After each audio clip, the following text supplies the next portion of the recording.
Amusement and theme parks are detailed businesses. Every flower bed, every trash can, every freshly painted railing, every clean midway contributes to a guest perception of quality. When those details start slipping, even in small ways, guests notice. Hello, everyone. Alongside Ryan Suhr, I'm Don Helbig. This is Tower Topics. Tower Topics drops 3 times a week every Monday, Wednesday, and Friday. So hit the subscribe button on YouTube or follow us on your favorite podcast apps. So, Ryan, I want to start this episode with something that, on the surface, it seems incredibly minor. But in reality, it speaks to a much larger issue that we're having at Kings Island. This week at Kings Island, someone either dropped or dumped a bucket of popcorn just outside the Kings Island security checkpoint. Popcorn was scattered across the ground. When guests arrived the next morning, it was still there. When guests arrived later in the day, around 2:30 in the afternoon, it was still there. By that point, the popcorn had been trampled by thousands of guests, so it's flat, guests walking all over it. There was no question it was the same mess from the day before, and quite frankly, there's no excuse for it. We're not talking about a remote corner of the parking lot or an area hidden from view. This was outside the security checkpoint, the front of the park. Every guest entering Kings Island walks past it. Associates, they're walking past it. Supervisors, they're walking past it. Management, they likely walk past it. Yet it remained there for more than a day. Now, this isn't really about a spilled bucket of popcorn. It's about standards. Kings Island built its reputation on attention to detail, cleanliness, presentation, and pride in the guest experience have long been hallmarks of the park. Guests may not always notice, when something is done right, but they absolutely notice when something obvious is left unattended, like popcorn for a couple of days. A guest's first impression, it matters. And when that first impression includes a pile of trampled trash that's been sitting there since the previous day, it sends the wrong message about the level of care that's being given to the park. The little things matter. In fact, they're often what separate a good park from a great park. When the small details start being overlooked, people begin to wonder what else is being overlooked. So no, this isn't a story about popcorn, Ryan. It's a story about pride, accountability, ownership, attention to detail, and the standards that guests should expect from one of the industry's premier amusement parks. The smallest details often make the biggest difference, and Kings Island is failing with the smallest details. Wow. They should chisel that in stone.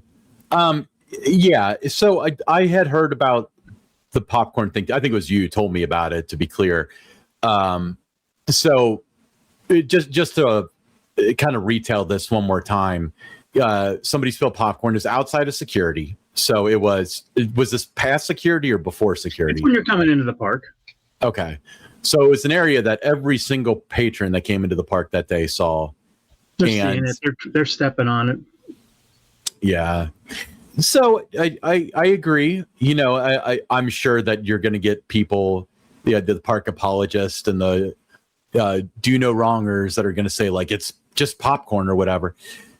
But it is kind of symptomatic of other problems. And I've always said, you probably remember when you were at the park, and I would always complain to you about the ride ops that thought that the microphone was a play toy thing, and they'd be like, enjoy the rest of your day at Carowinds, or Diamondback goes up and down and up and down and up and down, and it's like, to me, it's like I realize that I'm very low stakes. Like I can check my own lap bar or whatever if I need to. But if I had a kid that was 3 years old, it's kind of like, well, if they don't have control over these people with a microphone, like how well do they train their lifeguards? And I've always heard the adage of, if you want to see how clean a restaurant is, check their bathrooms, because that's something you can see. If that's not clean, imagine the kitchen, which you can't see. And exactly. And let me ask you this. Okay. So this is sitting there for more than a day. It's right up front. It's a first impression. If Greg Scheid was still the general manager at Kings Island, do you think that would have still been sitting there the next day? No, I think Greg Scheid would have he would have had whoever was in charge of the park services people, he would have them picking it up. It wouldn't even be like, oh, grab somebody to do this. It's like if it was more than 10 minutes, actually, I would argue if it happened and he happened to just see it 5 minutes later, he would assume that it had been there all day and would have been livid. But yeah, this is something that would not have been acceptable. No, but that's what I mean. It's like the little details, when they start slipping, you go from that perception that you are one of the premier parks, and then the word second rate starts to come in to play, because that's what you would expect at a second rate park, that the cleanliness just wouldn't be there. Now you have this, but you also go around the park, and if you're in the brew house, a lot of days you have to bust your own tables, that nobody's going around picking anything up. You Coney barbecue behind there, tables are a mess. No one's out there cleaning that up. The trash cans are overflowing. It's just not the same park that it used to be when it comes to those little details that made it immaculate, beautiful, something that gave it the reputation that it's still living on for now. Right. And I guess we should probably address several bullet points here, which people are clacking away in the comments about. One, this is not a referendum on any one person, especially the people that sweep and stuff.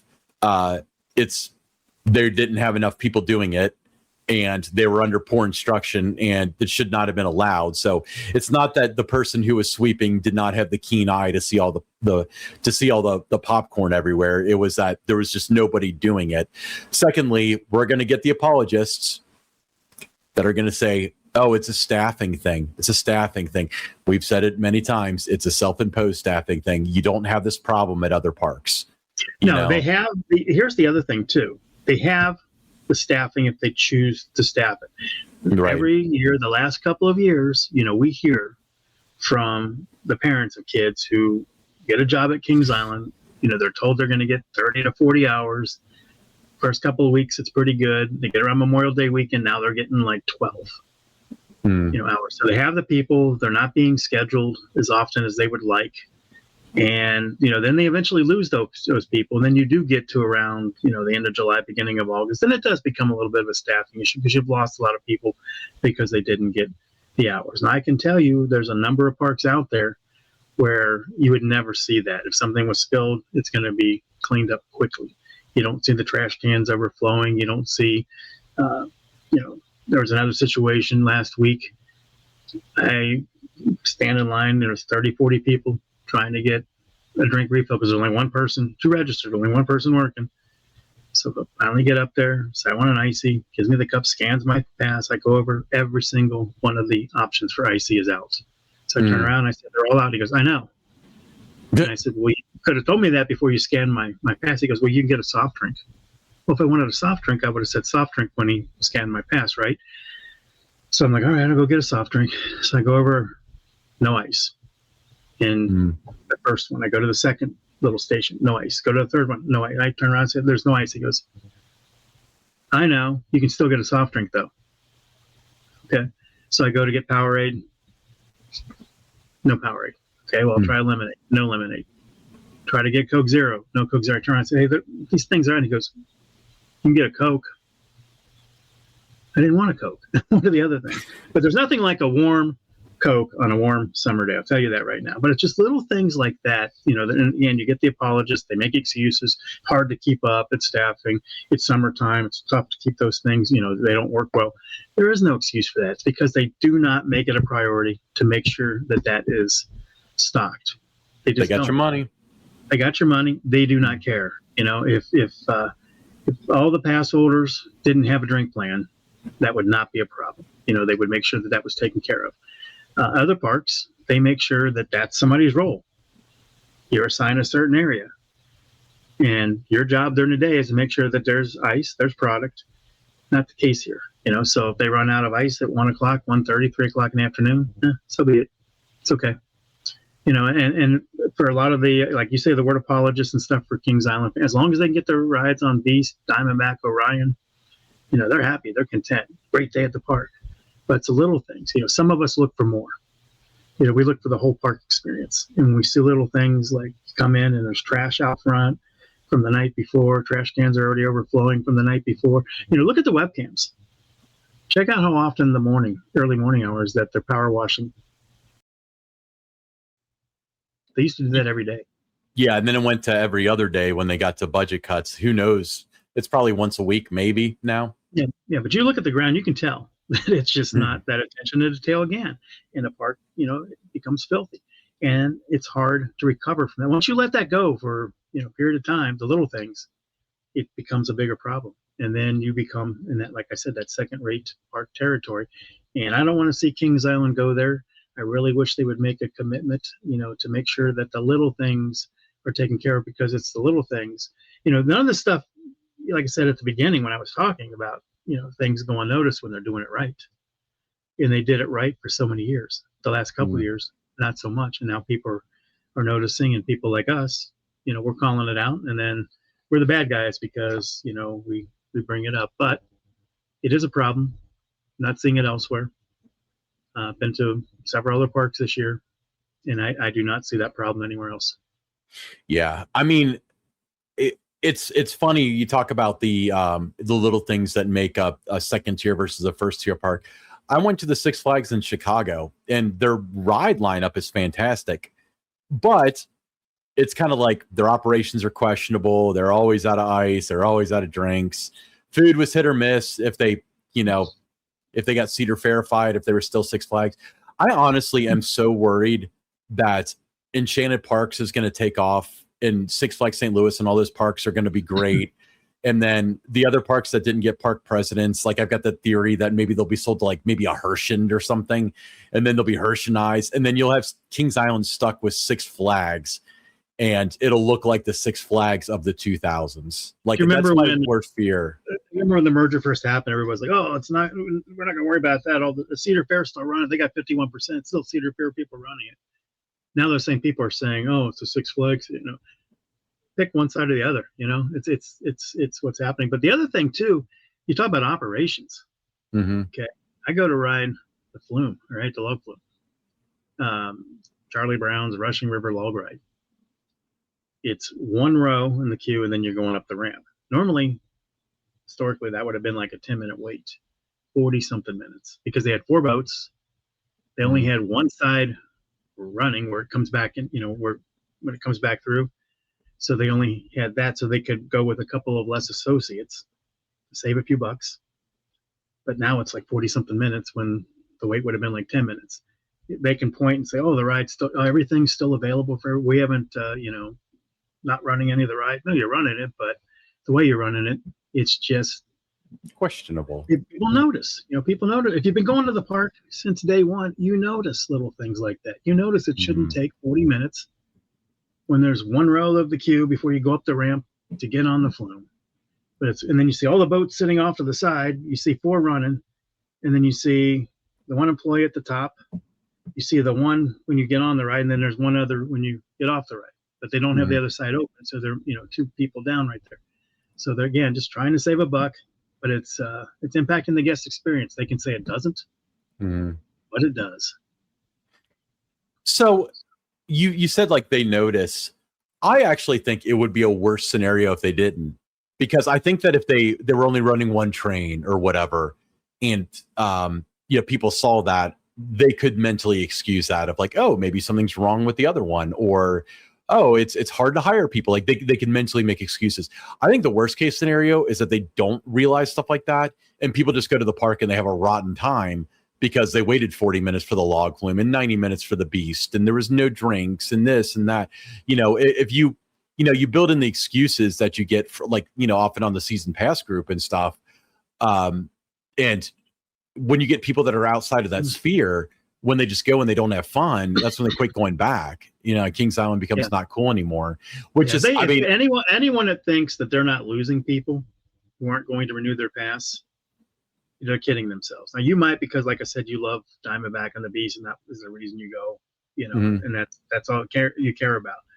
But because of the experience, the wait time now for the flume, just little things like that. You look at the train, they cut down, how many cars are on the train, so they can go with less, so all the staffing cuts very noticeable to people who have been going to the park for a long time. Some will give them the free pass, and they'll automatically just renew. Some of them already probably redid memberships.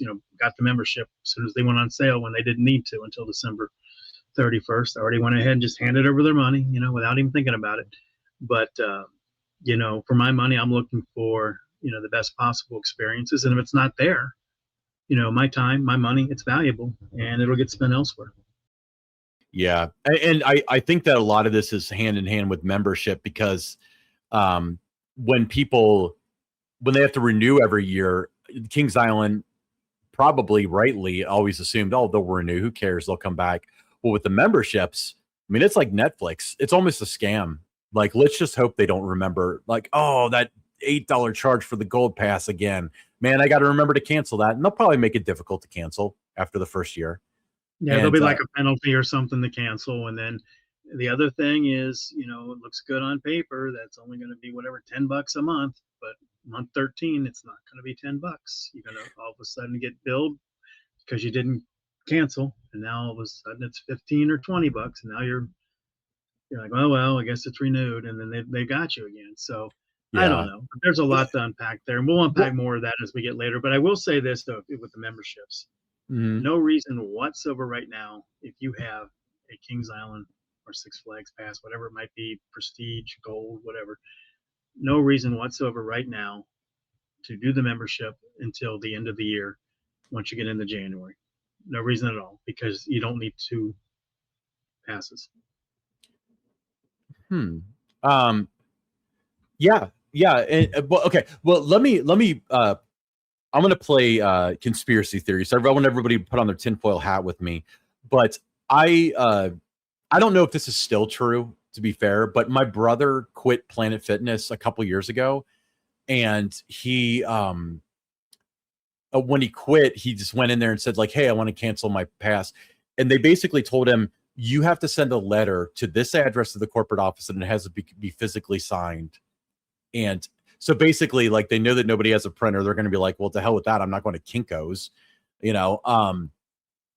got a feeling that they're going to make it very difficult. You can't just go online to cancel or anything like that. I think that they're going to make it so you have to, like, you might have to go to the park to cancel it, which would be a deterrent because then you're at the park anyway. Or they're going to make it like you have to write a letter or something like that. Like, I don't think they're going to make it easy to cancel. And I think that, by the way, that's asking for a class action lawsuit, but they've weathered a few of those recently too. But I do think, just, getting peppered with, all the social posts now about getting the memberships. I don't need a membership. I have a prestige pass that's good till December 31st. So anybody that's in the same boat as I am, you're going to the park right now, you have your pass, ignore all those messages until it gets to be January 1st. Then you have to decide what you're going to do. Yeah. So, all right, let's move on, Ryan. Enough about that. We're just trying to, we're calling these things out because it does impact the guest experience. And, both of us, I think we're very passionate about the park. We want it to be the best that it possibly can be. We've seen Kings Island at its best, and we want it to get back up to that level. But, once you start it's a slippery slope. Once you start going down, it's hard to, to get back up there. And we don't want it to fall into that, middle of the pack tier there. But let's talk about these June pass perks that came out, Ryan. Yeah. So you spoke and they listened. Oh, and no, attendance is down. They did get some bring a friend stuff. So their loss is your gain. $25 bring a friend ticket June 15th through June 30th. Or $55 bring a friend with all day dining, which is a pretty good deal, June 15th through June 30th again. Both of which are good deals. The retail price of a front gate admission is like, $60 or $70 or whatever it is now. So $25 is a heck of a deal. But Don, to drop this now and to make it half the month, I kind of alluded to this earlier. This wasn't one of those things like, oh, people really want bring a friend tickets. This is for ulterior motives, which means that attendance is not where it needs to be. No, not where it needs to be. And speaking of attendance, Ryan, we did an episode several weeks ago. We talked about how the gas prices might impact some things, and one of the things I said was Kings Island, now being a lot of locals, and that wouldn't really get as impacted as much as maybe Cedar Point. But here we are mid-June, and I can tell you that outside of a few days, Kings Island's attendance has been better than Cedar Point's. Yeah. Well, Cedar Point's is also very, very elastic because it's very weather dependent. They have a lot of washout days and stuff. I know that there are destinations that offsets that a little bit, but I feel like you can get some really dead days and some really busy days at Cedar Point. But I don't know. Like with Kings Island, I haven't been visiting nearly as much this year. I've been going on Fridays and some Saturdays, and Fridays definitely feel not as busy. Like I don't have access to the numbers. I haven't heard anything, but when you've got a 15-minute wait from Phantom Theater opening, Nightmare, Diamondback is 20 minutes and stuff. That's just not the Fridays that I was used to in June in the past several years. Right. So use your passports and bring a friend. Bring a friend. Bring 10 friends. I wonder if you can bring more than one on that deal. Food and wine, last call for that. It is. Have you experienced it yet this year, Ryan? Have I? Define experience it, because I've walked through it before. I did kind of like half listen to the music and stuff, but as far as like, did I buy wine or food or anything? No, I did not. I had such a not good experience with the whole stupid breadbasket thing last year that I don't want to like risk my money on it. So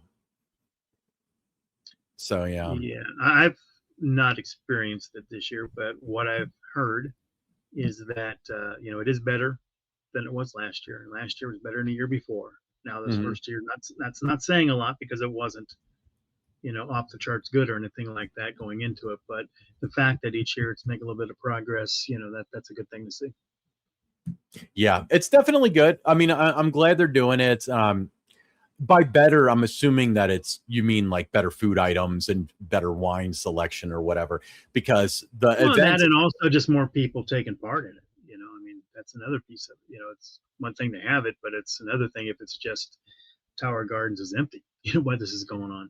So I kind of I didn't check it like I did last year and the year before, but every time I've walked by, it really has felt like there were very few people in there, and the ones that were in there weren't necessarily drinking the wine and eating the food from the festival. So I still don't think that it's accomplishing what they need it to accomplish. But with that being said, stuff takes time, and I just don't think a food and wine festival is appropriate for Kings Island. They should bring back the brews. We're blue collar here in Cincinnati, That I think had potential, but they just again stuck their foot in the water and didn't let it develop. Yeah, they didn't. All right.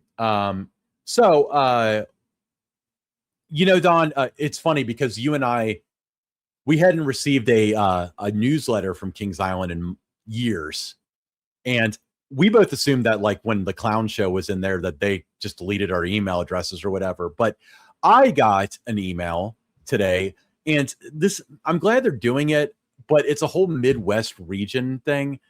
And I forwarded this to you. I know you didn't get a copy of it, but I want to have a discussion on it because this is kind of an interesting take. Because if you look at it, it's got Brew and Barbecue at Canada's Wonderland, Barrels and Bites at Cedar Point, Laser Light Spectacular at Darien Lake, and Grand Carnival at Kings Island.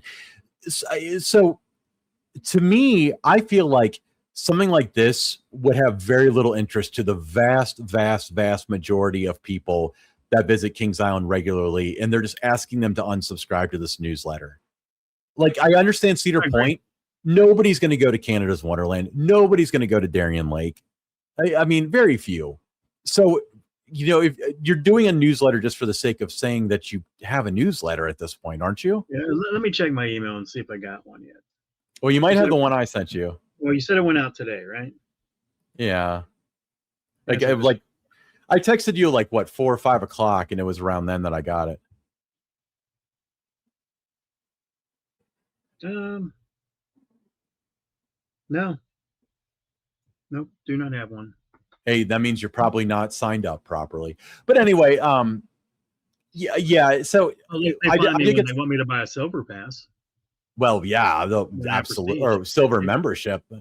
Um, yeah, so it's very interesting. I feel like in a day and age when people get so much white noise, where like a newsletter is something that was probably way more effective in 2000 than it is in 2026, that having information that's so extraneous is just asking for people to unsubscribe to it. So I I just agree. wanted to share a couple thoughts on that. But Yeah, I think you're right about that. yeah, and then in other news, we have a new hot dog, Don. You and I were split. You were thumbs up for the Mhm. what did he call it? The mac and cheese grippo hot dog thing. I was thumbs down. You were thumbs up. I thought it was pretty good. I did. So there is a new one. This is I don't know why that image is so skewed, but you get the idea. But this is like the Philly cheese hot dog, and so there's no like Philly cheese steak on it, but it is beer cheese, bacon jam, and kind of like the onions and peppers from a Philly cheesesteak. I actually thought this one was good. I really liked it. I thought it had a lot of personality, and I enjoyed it. It's real heavy. It's hard to finish, but I enjoyed it. So this is a new one replacing the previous mac and cheese hot dog that they had in the brew house. It is on the dining plan. Right? Yep, it is on the dining plan. Might have to check it out if I get back up there in the next few weeks or whatever. Yeah. So yeah. Well, let's share that information. I didn't know anything about that, so I'm glad you brought it up. I didn't know about it till I got to the register, but that's what the Kings Island Midwest newsletter is for. All right, Don, let's talk about something outside of the realm of Kings Island for just a moment. Yeah, Epic Universe in Orlando is about to end each day with a spectacular new nighttime experience. It's going to debut on July 7th. Universal Celestial Good Night will transform Celestial Park with nearly 600 synchronized lighting fixtures, more than 350 fountains, and 7 million LED lights, all choreographed to music, celebrating the park's immersive worlds. The dazzling finale culminates with fireworks lighting up the sky above Epic Universe, giving guests one more reason to stay until closing time. And just there a few weeks ago, park is stunning. Just great visuals everywhere you turn. Every different world portal that you go through, you are in like a different world. And the area that they're going to do this in, this is going to look spectacular. I mean, did you see the night? They have a night show kind of thing where they play the themes from all four worlds and Celestial Park, and it's as cool as any night show ever. And they're just doing that for fun. This is the official night show. But every single light in that place, I've stayed in Grand Helios overlooking the park, and I've seen them RGB test where all the lights in the park go red, then blue, then green. There may be a dozen lights in the park that don't react to that, and that's because they're like the safety lights on steps or something. Mm-hmm. Every single light in this park, for those of you who are watching on YouTube, you see like the strip lighting going up, the Constellation Carousel. This is going to be spectacular. Me and my friends, we all promised each other. We've gone to we've gone to Epic Universe 3 times already, paying for it each time. We're not going back until they either add a new attraction or add it to the annual pass. I think I'm going to break that promise because I really, really want to see this. It's going to be, like I said, it's going to be spectacular. It's going to be a sight to behold, something that's going to be a stunning visual. That carousel at night. How beautiful is that, right? So, I was just super impressed with Epic Universe. It was my first time there. I wanted to wait until, they got through the opening, kinks and all of that, and I'm glad I waited. Yeah, the only kinks were, it was a lot of downtime for things like Harry Potter and stuff. But so every visit I've gone has been a little bit better than the previous one. But let's move on to the YouTube comment of the day. So we're talking about, what kind of, what kind of coaster might be appropriate. I think we talked about how like the water ride at Carowinds might be appropriate even for the Vortex spot. And I am BTZD said 2 coaster models would 100% move the needle: an Intamin multi-launch coaster or a Mach Extreme spinner. I want your thoughts on that, Don. What do you think he means by moves the needle? move the needle. I mean, if you think some enthusiasts and that are going to come, yeah, they will. It's not going to be enough to like take you from I'll just start a number like 3.2 million to 3.5 million. It's not going to do something like that. You know, would it, be well received by the coaster fans, the coaster enthusiast community? Absolutely, it would be. Is it exactly what Kings Island needs? I think they need a little bit more than that. I think they need to fix some internal issues before everybody starts thinking about what's the next coaster. Mm-hmm. I think they need to make sure that they have ice, they have cups, they have product, they have clean tables, they empty the trash. I think you need to worry about that kind of stuff and make sure they get that back on track before we start worrying about what the best, the next big major attraction is going to be. Yeah, I agree. Now, here's the thing. So I've probably used the phraseology "move the needle," and when I say that, I'm talking about meaningful attendance bumps in the initial year. And to be clear, you've even said like, when they do water park and kids areas and stuff like that, those are the years that there's the big bump that first year. And I really think that you get, again, park apologist every time that the park does something like, let's say on the cheap side or whatever, they're, enthusiasts make up 0.00001%. Okay, that may be true, but there's obviously a market for your Banshees and your Orions and stuff like that. But you make the money back over like 5 years of amortization, not 1 year. So moving the needle, I think that there's some Intamin multi-launch which could be a little bit more family friendly. I think an Intamin multi-launch, even if it's an extreme coaster that doesn't invert, could do what we're kind of talking about as far as maybe with a low height requirement. The mock extreme spinner is definitely on my bucket list for something I'd like to see the park have, but I think that would eliminate a lot of people. That would be one of those where you'd have to assume that over the next 5 years or so, enough people are going to travel from out of town. So it does move the needle, but it does it over the course of several years rather than just that initial year. Right. I'm in the camp that you want to have attractions that families, everybody in the group will want to ride. You don't have people sitting on the sidelines because it's either too tall, it's too intense, they don't like all the inversions, so there's always going to be some people that have to sit out. You don't want to see that. You want everybody to be able to do things together. I think the key to it is the height requirement.